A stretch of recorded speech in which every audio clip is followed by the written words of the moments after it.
All right, Canaries, episode 3 of the dating series. Originally, while I was brainstorming this vague system for dating, I thought it should be about how we meet people. One of the biggest topics in my emails from you guys lately are people saying they genuinely just don't know where to meet people anymore. And I was processing that like, okay, we've talked about learning to trust ourselves. We've talked about our support systems. So naturally, the next step should be like, how do I actually find the kind of relationship I want? And where are these soulmates? Because for lots of adults, we meet people at bars, we meet people at work, which honestly, I never recommend. I always say don't fuck where you eat. But we do. We spend a lot of time at work. So we meet people at work through dating apps. Maybe you get lucky and you meet someone through a friend, but after a while it starts feeling kind of limited. These are the only options we have. This is the pond I have to sift through for dating. And before we get going too far, quick disclaimer, you know the drill. We're not doctors, therapists, relationship scientists, or licensed professionals over here. This is just real life experiences, questionable coping mechanisms, and a little emotional damage with a microphone. So take what resonates and leave what doesn't. So as I started mentally problem solving where to meet people, it started to sound really good on paper. But the more I thought about it, the more I realized I don't think that's actually the next step at all. And around the same time, my therapist had given me this analogy about fishing in new rivers. And I remember this one specific session where I was just totally exhausted by dating. I think I was going through some kind of breakup, a little bit of a heartache. And so I was just deeply exhausted. And I was in this mindset of men do this, men do that, everyone lies, everyone is still bound to their fucking ex, and nobody wants clarity, or they want clarity, but they don't want to give clarity, right? So just very black and white thinking. And scientifically, our brains actually do this when they're overwhelmed or hurt. Our brain starts categorizing things into extremes. It's just trying to protect you. Safe versus unsafe, good versus bad. It's how we create villains in our stories because complexity takes energy. It feels a little bit like this story my mom told me from when I was little. Apparently my aunt and me had been bickering. I was probably about 5, and instead of calmly or like at home, I took it upon myself to inform my entire kindergarten class that Santa was a fake, because that's what Auntie told me. And so my mom gets this phone call from the school that I had told everyone that actually she said Santa had died. And I had told the whole kindergarten class. That feeling, that devastated little kid realization of, wait, this magical thing I believed in isn't real. And now I feel like I need to warn everyone. We should have known I was going to have a podcast, right? I feel the need to warn everyone else. That's kind of how I felt in my therapy session, because it was like, there are no good men left. There's none out there. Santa is dead. Shut down the whole dating operation. And my therapist had looked at me at the time and she goes, okay, but you keep saying you want a king, let's say a king salmon, but you're continuing to fish in rivers that only have catfish in them. And I just sat there like, there's other rivers? Where are all these freaking rivers at? Do you have a map? And months later, it becomes this full joke in the girls group chat because we're like, where are all the rivers? But the point that really stuck with me on that lesson was, if you keep catching the same fish, it might be because you're fishing in the same river, same environments, same patterns, same types of people and different suits. And the frustrating part is your brain will naturally gravitate towards what feels familiar before it gravitates to what's healthy, even if familiar is harmful for you, because something that's familiar is predictable, and predictable is safe, which means sometimes trying a new river feels absolutely terrifying. Not because it's wrong, but because your brain doesn't have like a map for it yet. It's unfamiliar territory. So then naturally, my brain starts spiraling into these hunting analogies because, as you guys probably have figured out by now, overthinking is my favorite cardio. So if I want, let's say, a bull elk, and then I show up with a tackle box, like, can I really be that mad when I hook a salmon? Wrong environment, wrong tools, and wrong strategy for the thing that you said you wanted, right? I can't catch a bull elk with a fishing line. Brain, of course, reverts back to the duck story, because you know. So basically, if you pick up a random duck, if you pick up a live duck at a tractor supply next to a bar, you can't really act shocked when the duck ends up dead later. So maybe before we acquire living things, we should make sure we actually have the environments to keep them alive. Food, water, stability, a plan, which is starting to make me think relationships need some kind of like a food pyramid almost. Just check yourself on what you're consuming. Some of us are trying to build emotional intimacy on the equivalent of gas station snacks. Like, yeah, they might keep you alive for a minute, but long term, your body and probably your nervous system is eventually going to start protesting. And by protesting, I'm talking 3 a.m. regret, maybe some heartburn, a little confusion, and sitting in your car afterward whispering, I really shouldn't to put that in my mouth. People are out here, I'm out here trying to catch love without asking if my current life can sustain it if it actually arrives. And initially, as I'm processing all these thoughts, I think, perfect, that's the episode. How to meet people, how to find better rivers, how to stop catching emotionally unavailable trout. But then I realized, okay, we skipped another step. Because before we figure out where to find the fish or how to hunt, we should probably know what we're looking for first, realistically. I remember I had an old friend that used to say to me constantly, she'd look at me and go, Brianna, you have to ask for the things that you want. The old me used to roll my eyes. Like, I don't want to have to ask him. I want him to just know that I like flowers. I want you to want to do the dishes. Okay, that's more of an emotional labor analogy, maybe a different episode, but you get the idea. Like, I don't want to have to hand you an instruction manual, but seriously, there's another side to it that if I can't form a clear statement for what I actually want, how am I supposed to know when it's finally in front of me or when it's time to stop giving attention to something that I already know that I don't want. So she was right, because if you don't know what you want, you can't build towards it. You can't communicate it. You can't recognize it. And you definitely can't expect someone else to magically guess it. So once you start figuring out what you actually want, I think that the next step would be making like a flags list. And recently I've had a lot of conversations with friends about red flags, green flags, yellow flags. And I realized everybody kind of defines these a little differently. This is how my brain organizes it. A red flag is a no-go zone. Like, it's a hard stop. Do not pass go. Absolutely not. Everyone's list is going to look a little different. So it's okay if yours is different than mine. But for me, one of the biggest red flags is substance abuse. Because when I sat down and made a list, the one that I mentioned in an earlier episode, where we look at our past relationships and what they have in common, a huge percentage of them had some kind of issue with alcohol or drugs, some kind of misuse of substances. And after enough repetition, you stop calling it a coincidence. You start to realize it's a pattern, right? Why do I gravitate to this? Which is honestly how I ended up with a Tinder bio that says something along the lines of seeking someone not consistently fueled by alcohol or drugs,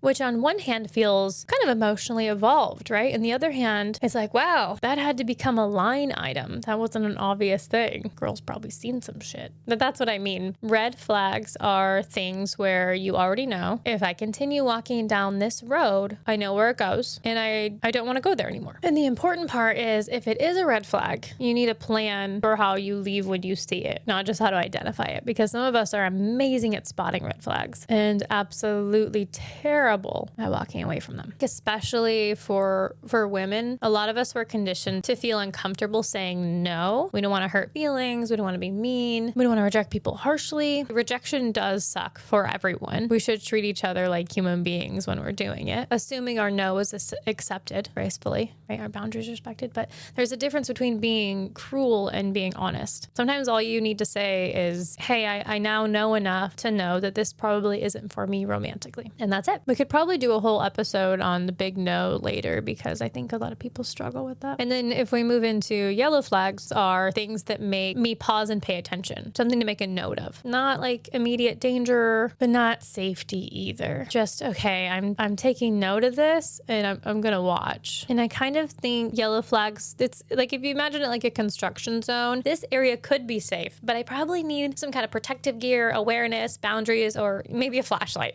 Proceeding very carefully, just making note of things, because yellow flags can either turn into green flags that we just don't need to worry about, like a one-time scenario, or they can slowly reveal themselves as red ones. You just need more information first. And this is also where I think knowing your triggers becomes really important too, because not every uncomfortable feeling is intuition. Sometimes it's fear-based, sometimes it's trauma-based, and sometimes it's your nervous system trying to predict pain before it happens. And sometimes it actually is a warning. And that's the tricky part, right? For me personally, one of my biggest trigger points would be inconsistency. If your words don't match your actions, that hits something really deep for me. So I know that's a trigger for me. And you know, logically that sounds like very obvious. Like, yeah, duh, people should mean what they say. But it happens a lot. I'm sure you guys can think of at least 1 or 5 scenarios where someone didn't do what they said they were going to do. Promises that disappear, effort that fade. Because I'm naturally a really hyper independent person, when I start trying to build safety with someone and their words stop matching their behavior, my brain clocks it immediately. So part of this process is asking yourself, am I reacting because this is genuinely unhealthy? Or am I reacting because my brain is trying to protect me from something old? They're not always the same thing. And if we don't slow down enough to figure out which one it is, we can accidentally create this this kind of self-fulfilling prophecy where we expect abandonment and we expect inconsistency, and then we interpret everything through those lenses. Like, this helped me a lot. Scientifically, our brains are actually wired to prioritize familiar patterns, even unhealthy ones. So anything familiar is predictable, and predictable feels safer for our nervous system, which is why people sometimes keep dating the same person in different bodies, or the same person in literal body. Like, quit going back to your ex.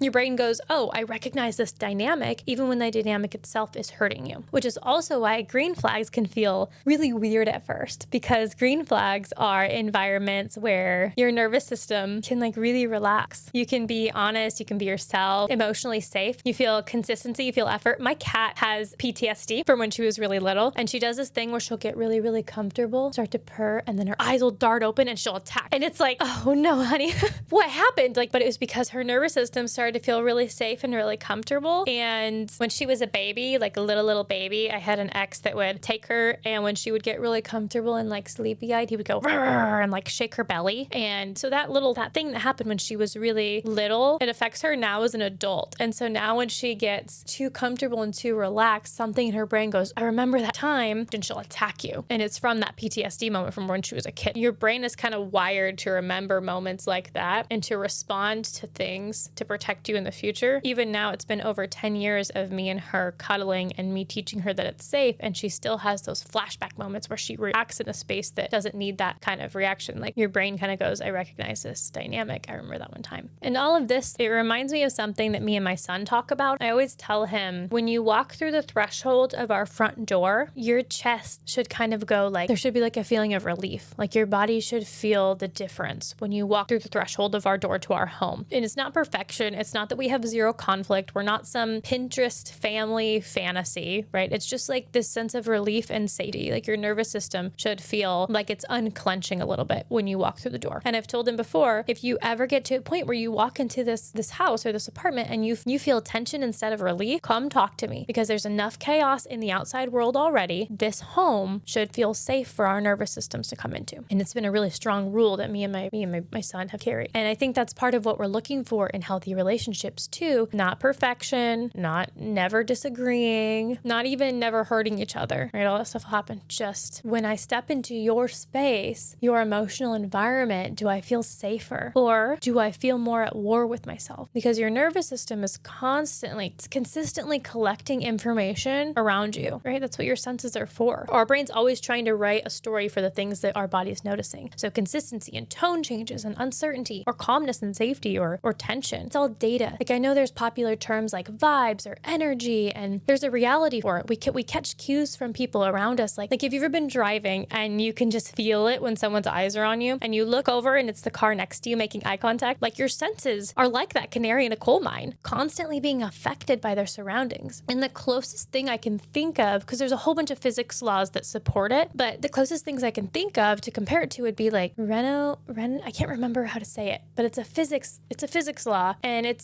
sounds like it's science fiction, but it's basically one frequency is influencing another, all the systems nearby, until they begin matching frequencies, so that when you walk through the threshold of your home, the energy inside touches you or your partner or whatever. I think that's part of what these red flags are trying to tell us or help us understand, is that everything around us, we are interacting with whether we like it or not. So when I interact with this person, do I feel more grounded, or do I feel more anxious? Do I feel confused and hyper alert, or do I feel emotionally exhausted? Do I feel safe? Peace has like physical feeling. Sometimes we ignore that because we've gotten so used to surviving in chaos that calm feels unfamiliar. Some people walk into healthy environments and they immediately start waiting for something bad to happen. Me included. My head is on a swivel until I feel safe. That's why I have such a hard time entering new environments. Not because the environment is actually unsafe, but because our nervous systems hasn't learned how to rest in the new dynamic yet. And it's really important to recognize that, because not every uncomfortable feeling equates to danger. The goal is learning the difference between this feels familiar and this feels unsafe. And I know some of you guys want me to be like, girl, just say fuck him. If he wanted to, he would. Block him. Next, not my husband. And trust me, there is a version of me, probably several versions of me, that would love to sit here and just talk shit about every one of my exes, because I've had plenty of romantic situations that I felt like were unfair and were painful and made me want to launch someone into the sun. But hear me out for a second, okay? And it is easier to feel better if we can just villainize the other person,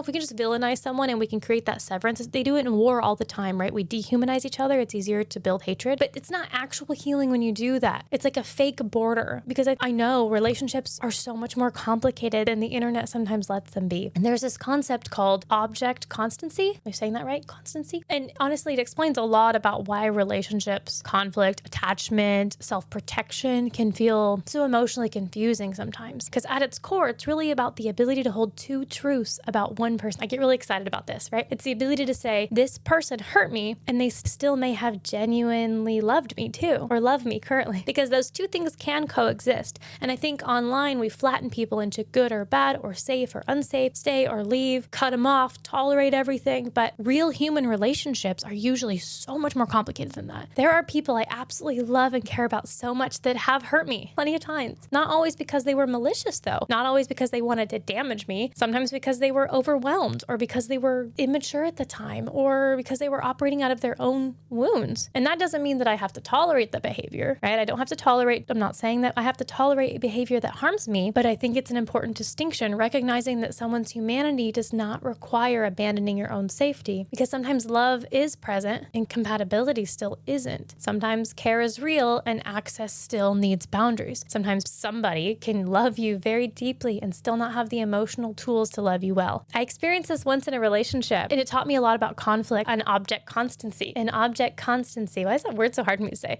Very recently, this person I still think of very highly, because I think his heart works very similar to mine, which I remember thinking in the beginning would be the death of us. But I seen him as almost an extension of myself, because we navigated pain with a similar recoil, and we both kind of lacked this sense of vulnerability. We just kept our cards real close to our chest. One thing we used to say during conflict was, I genuinely do not believe your intent is ever to harm me, ever. It did harm me. I did feel harm, but I think your intent was to protect yourself, not to harm me. And that, weirdly, that changed the dynamic of everything, because instead of viewing each other as enemies, we started recognizing that sometimes people fall back into old survival mechanisms when they feel unsafe or misunderstood or scared or rejected or whatever it is. And those protective behaviors can absolutely cause harm. We all know intent does not erase impact, but I do think there's something really powerful about being able to pause during a conflict and say, I do not think you're doing this out of malice. Like, nothing in me believes that you would ever harm me on purpose. And that helped us hold on to that idea that we still cared about each other, even though we were hurting each other. It did help us through a lot of conflict, because instead of spiraling immediately into, you don't care about me, you're against me, this relationship is doomed, it created this space for accountability. I had no idea that this is how that hurt you. How can I be better next time? It's just like a sense of understanding. And now obviously that relationship still ended. Love and care do not automatically equal long-term compatibility. I do think that if we had continued processing conflict in that way, it would have built an incredibly strong relationship over time, because if pain is a language, we spoke the same one. Neither of us had cushy lives growing up. But I think healthy conflict resolution is partially learning how to stop using old safety mechanisms against each other, and learning how to recognize this person is not my enemy, even though we're both triggered right now and a little wounded. And I think that is a balance that people struggle with, including myself, knowing when someone is operating out of fear and old wounds or self-protection, versus recognizing, no, this pattern is consistently harming me and I need a boundary here. Because not every painful moment is a red flag, but repeated unresolved harm can become one. This is why knowing your boundaries matters so much, because your soul, your peace, your emotional life is a home. You need to know where your fence is. You have to know what's welcome, what's safe, what could damage the foundation, right? And what actually helps that home grow. I think sometimes people hear boundaries as a punishment or a judgment or a rejection, but boundary is just information. It's just saying, I understand who you are and I understand what I can safely hold. Not every behavior automatically makes someone evil. Some people are just incompatible with the kind of peace that you're trying to build, and that's okay. You don't have to hate someone to recognize they can't live in your house. You don't have to villainize someone to say, this behavior doesn't feel emotionally safe for me. This pattern creates an instability in my life, and this crosses something really important for me. That's why knowing your own red flags or green flags matters, because if you don't know where your fence is, people will tell you where to place it, or worse, you'll keep just moving the fence every time you're afraid of losing someone. And then one day you wake up emotionally exhausted because your home no longer feels like it's yours. So part of dating, part of healing, part of building healthy relationships is learning that compassion and boundaries can exist together. You can love people deeply and still decide what gets access to your home. I recently had a situation where I liked someone, like I really, really cared about them. We could even border it a love, a version of love. One of those people where it just feels like like I was serious about the pain thing. We're really speaking the same language. Our brains worked so similar. We're both hyper independent and we're both really good at walking away from things, which sounds mature on paper until you realize being good at walking away it's like emotional parkour with better branding. Like, wow, look at us, two emotionally self-aware little escape artists. And one of the things that kept confusing me was there was a behavior in the situation that I had already told myself was a red flag, like a hard red flag, a no-go territory. And when I first saw it, I did attempt to step away from it because I remember thinking, no, I already know this road. I know how this story affects me. I care about this person and I'm okay with him being in that story for him, but I can't be in it. But then these promises happened and conversation happened and hope happened. And I think sometimes that's where things get like really blurry. When you like really like someone, you really care about someone, your brain starts to negotiate with your own boundaries, what you're willing to suffer for in honor of them. And eventually we had a conflict. And then I did what I tend to do when I feel overwhelmed or hurt. I took off. I ran emotionally. I ran digitally. I ran spiritually. I probably athletically. If I'm being honest, I'm still running a little bit. Like if avoidance was an Olympic sport, I'd at least qualify regionally. And I'm not proud of it, but it's reality, right?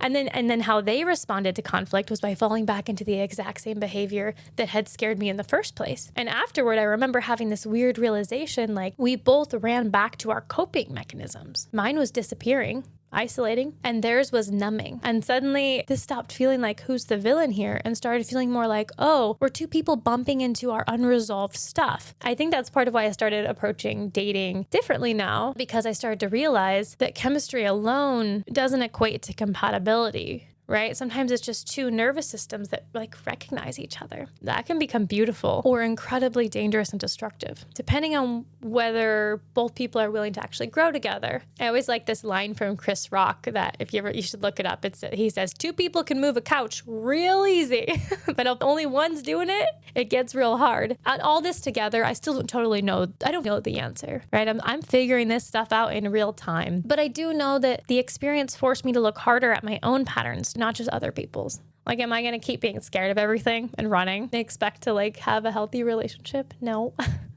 It's really easy to say, I keep meeting these emotionally unavailable people. It's harder to ask, why does part of me emotionally attach to people who reinforce these familiar old wounds? And I don't say that in like a shameful way. I actually think most of us are operating in that way unintentionally. Our nervous systems are just consistently trying to recreate a familiar emotional dynamic because familiar feels understandable, even when it's painful, which is why this whole process is important. Not because we need to become like perfect humans in dating, but because self-awareness gives us choices. And choices are what finally lets us stop living on like autopilot. So yeah, I don't know. Maybe make your list. I made mine. Make your list. Honestly, this entire episode might age terribly in 6 months, and future me might come back to you guys and be like, hey, that was wrong. That was not the move.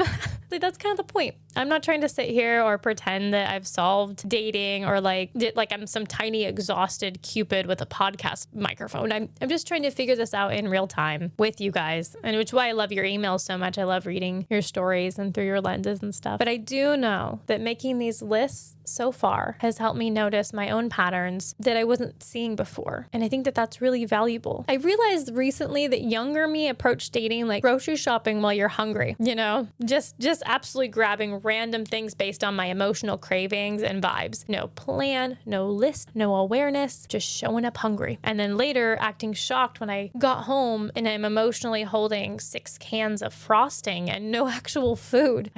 Interesting. How did that happen? I was there for 2 hours, I don't know. I think relationships are kind of like that. If we don't know what we're looking for, we tend to grab based on chemistry, attention, or what's familiar. Sometimes loneliness or timing, ovulation. I need to hide like a wolf under the full moon sometimes. or worse, potential, not compatibility. So maybe that's the point of the whole list. Not to become too hyper analytical, like little dating robots, but to stop wandering through an emotional Costco, throwing random people into the carts because they made eye contact with me and knew my favorite song. I started asking myself a little bit different question, not just what kind of relationship do I want, but is my current life actually set up for that? And again, I don't mean it in a judgmental way, but I mean it in the same way you'd prepare your environment for literally anything else that's important, like a duck.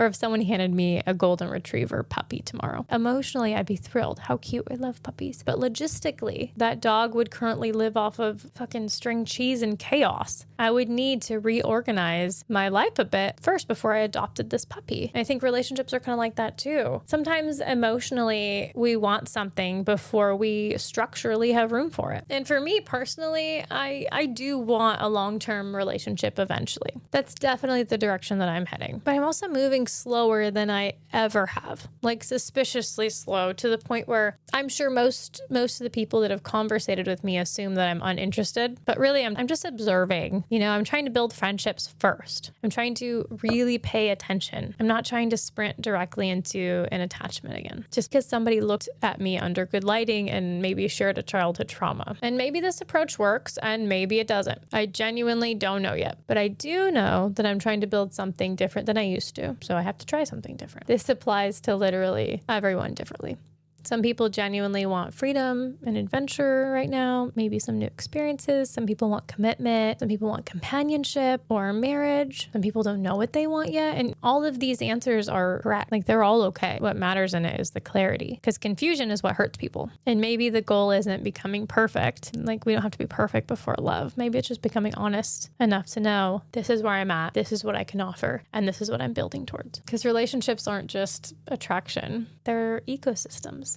They're ecosystems that need support, that need time, that need consistency, communication, space, and for the love of God, honesty. Before we obsess over finding the right person, we should also ask, if the right person showed up tomorrow, would my current life actually have room for them? I think it's probably one of the most loving questions we can ask ourselves. It's really the point of all of this, not becoming perfect or becoming hyper-vigilant, not turning dating into some weird FBI profiling operation, but just becoming aware enough to recognize what feels healthy, what feels harmful, what's familiar, and what actually feels in alignment with our values. So I guess the goal wouldn't be to find the one immediately. The goal would be learning how to stop abandoning ourselves in the process of looking. And that's probably why this episode ended up being so different than what I originally planned, because I started out trying to figure out, where do we meet people? And somehow ended up here instead, talking about nervous systems and patterns and flags, emotional grocery shopping, and elk hunting. But I think maybe that's because before we figure out where to go looking, we have to understand what we're looking for. What are we trying to build? And whether our current life, habit, heals, and environment, can it support it when it finally arrives? If an elk shows up and all I have is a fishing pole, I'm not going to get very far. If you don't know what you want, you're going to keep mistaking something familiar for compatibility. And if you don't know your own patterns, you're going to keep calling the same lesson a soulmate. So this week, make the list, figure out your values, your red flags, your green flags, pay attention to your patterns, pay attention to your nervous system, pay attention to what feels peaceful versus familiar. And you know what? Give yourself permission to not have all the answers yet either. I know that I don't. I don't think awareness changes things in like a drastic way. But I think once you become aware, you start choosing differently, even if it happens slow. Like for me currently, I'm really placing the build of friendship before anything romantic. I'm letting my nervous system and my heart get to know people before my vagina does. It's been showing me a lot about people lately. It really filters out what I'm not looking for faster. Maybe next episode, now that we actually know what we're looking for, we can finally talk about where the hell all these rivers are. Until next time, canaries, thanks for listening.